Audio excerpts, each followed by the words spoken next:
Brother Richard. So this piece you want to talk about?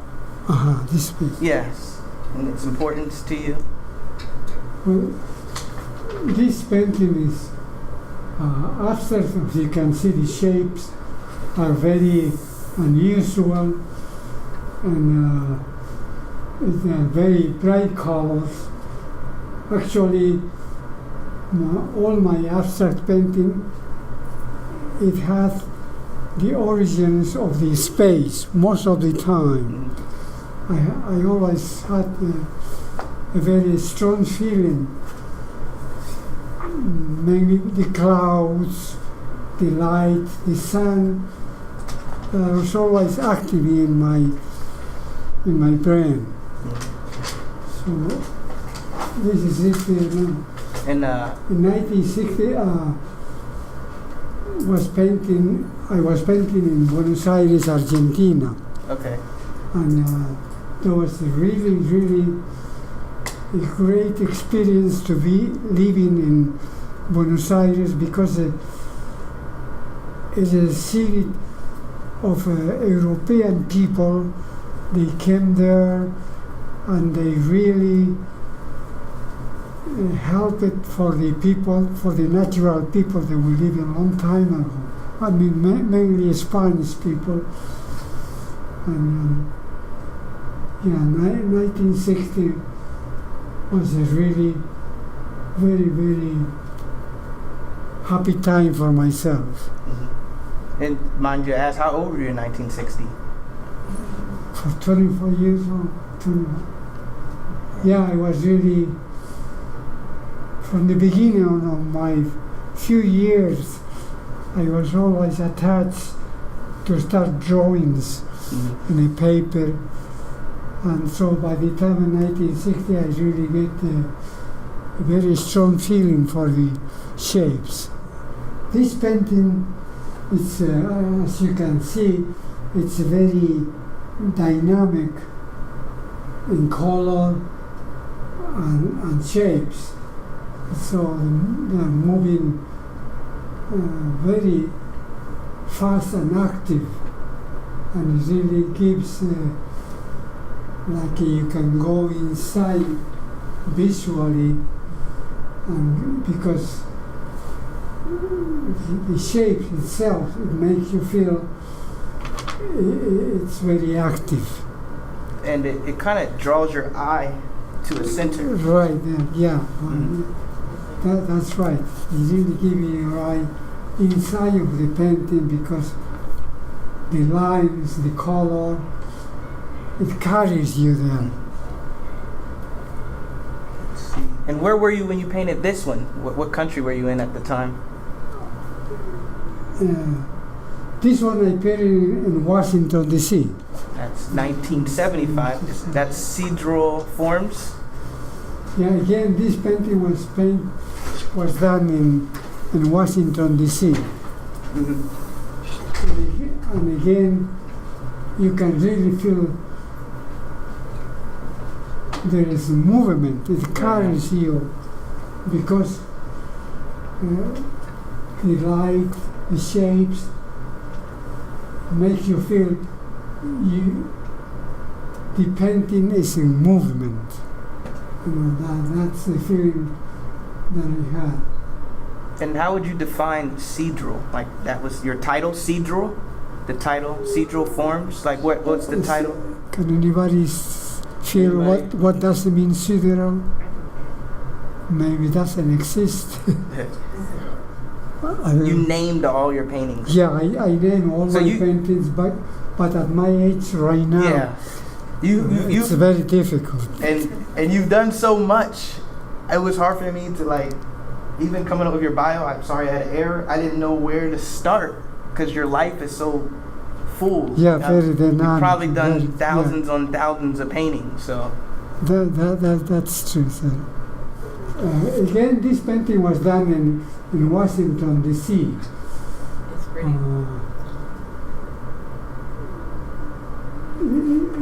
I did pick up ritmo del espacio. That means a very beautiful shape. And I think this was just the beginning of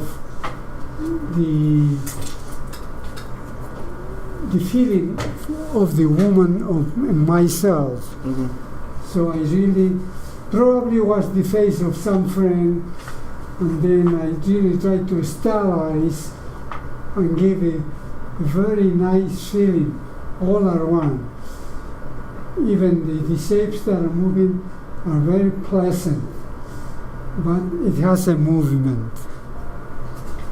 I think when Spanish rhythm, it makes you feel a nice movement, makes you feel a pleasant movement. And this was And this one, the ritmo in Spanish. you painted agua. But Agua. this When you was- painted this one, was that This was watercolor. okay? At the beginning, when I was my portrait, oh, here. Mm-hmm. Here, actually, is a shape that I use it in my head. Very artistically, I try to draw, and I really feel very attached to that shape in my head. And I was really very, very happy to find out. Mm-hmm. This painting actually is a very happy painting for myself, because I really use the shapes that I had experience in my country, Bolivia, and Potosí, and always I was very attached to the stones in the floor, in the mountains.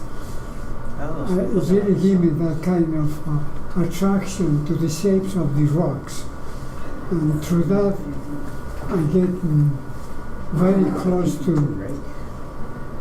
the after painting. There you go. And using the circle over there, that was a symbolic element of the whole space. And it's very, very, very pleasant, this painting for myself, because I start using the rocks as part of my abstract painting. It's a happy painting because that's the year his son was born. His son was born that year. Very nice. Okay, here, as I said, the abstraction of my town that I was born in Bolivia, and this one is just the beginning of my way to start painting and using the shapes. And in the superior part, it's something like at that time I was, for myself, was like as a face of a human, and then the rest as part of the body, and the other over there in the left side in the top also is part of the human figure. And this one I painted in Buenos Aires, Argentina, and there I had the influence of the space and the people. I feel very, very, very attractive, very simple face, and I was just the beginning in moving in very, very gentle form in this space. And I noticed this form was on your 3D. Is there a reason why your 3D, like your physical? Actually, that form eventually it became in three-dimensional in my next paintings.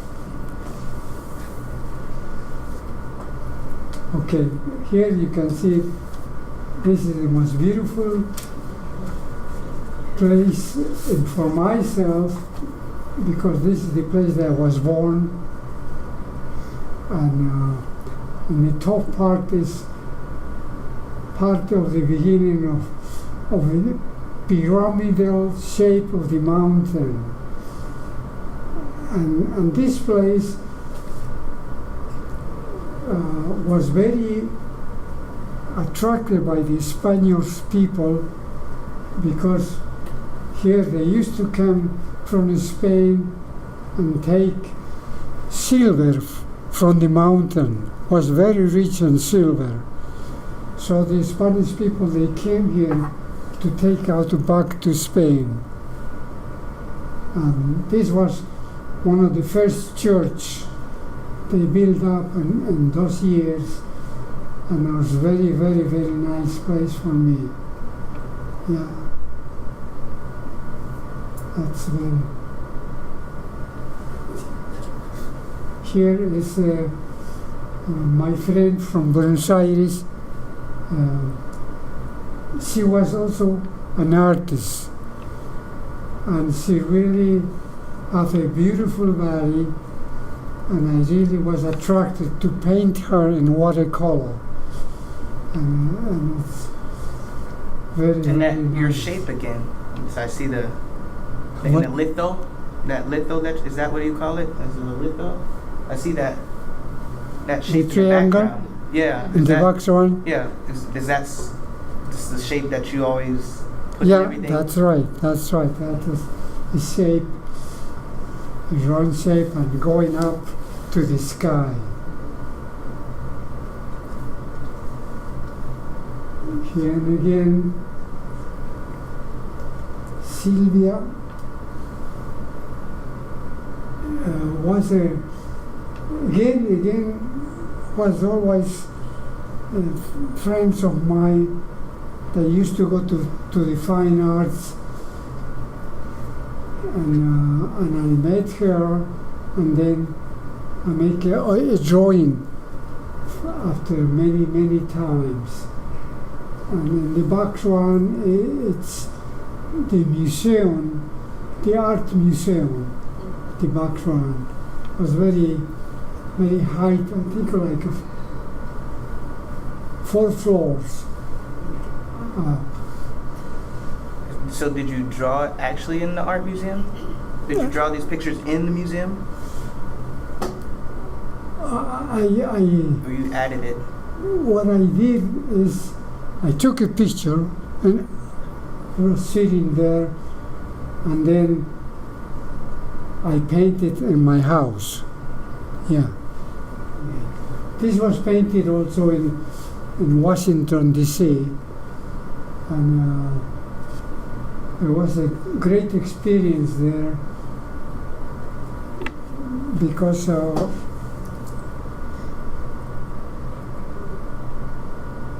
this was in 1960. Dr. Gomez Sicre, he was the director of the fine arts in Washington. And then he came to Buenos Aires, and then he invited me to have a show in Washington, D.C. So this is one of the most favorite paintings that I did, and I did 2. They're big one, almost half of the screen. I mean, not so much, but quite big. At least I will go higher than my hand. And That's in the sculptural And I noticed that even structure. the litho we were talking about has that circle and that triangle. Is there a reason why your Right. happy place is? Yeah, again, the circle is a symbol of the world, of the space. Always a circle that I use in my paintings. And the triangulars, what do those represent to you? The outside of space or what? Right, yeah. Yeah, this one still I have in my house, in the apartment. Oh, so you're not going to sell that? It's very, very beautiful. Yeah. This one, again, when I was in Bolivia,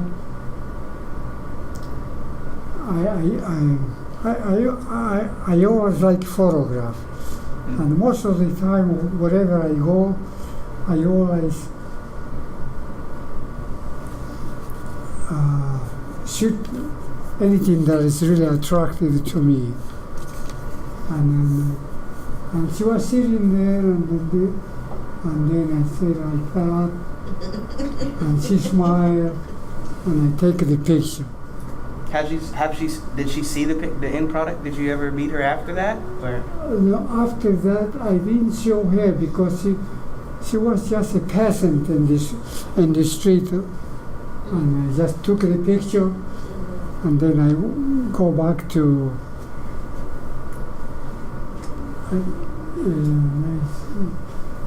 my place. Yeah, this is a close-up of a very, very nice dynamic movement of the shapes. Most of the time you relate it one way or another to the other ones, but here is more simple and somehow very peaceful, soft movement.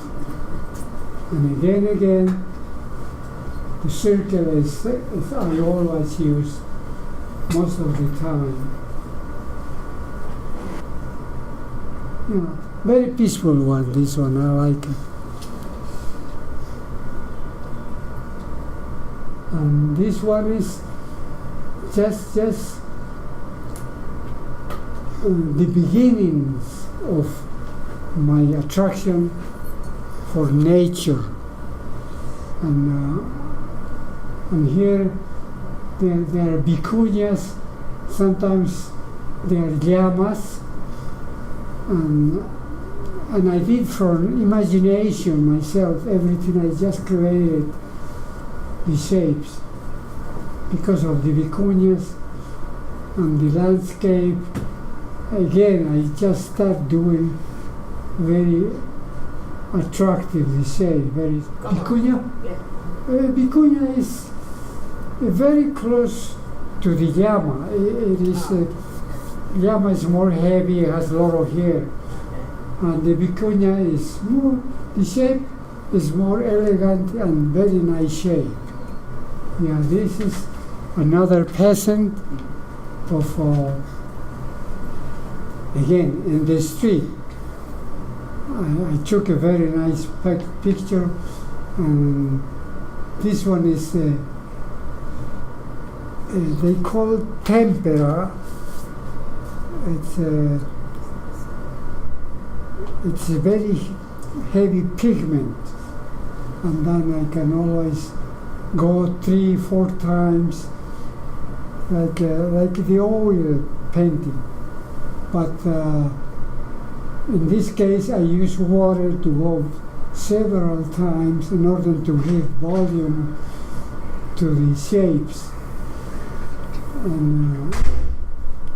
And this painting, I had it in my house too. It's very alive, the face. And did he know? Did any of these people get to see the end result? What? Did any of these people that you painted, did they get to see what they look like, or they never know? They don't realize such a great painter has painted them? They never know because I just took a picture in the street, and then I go back to my place. They have someone and different. Who's amazing painting them.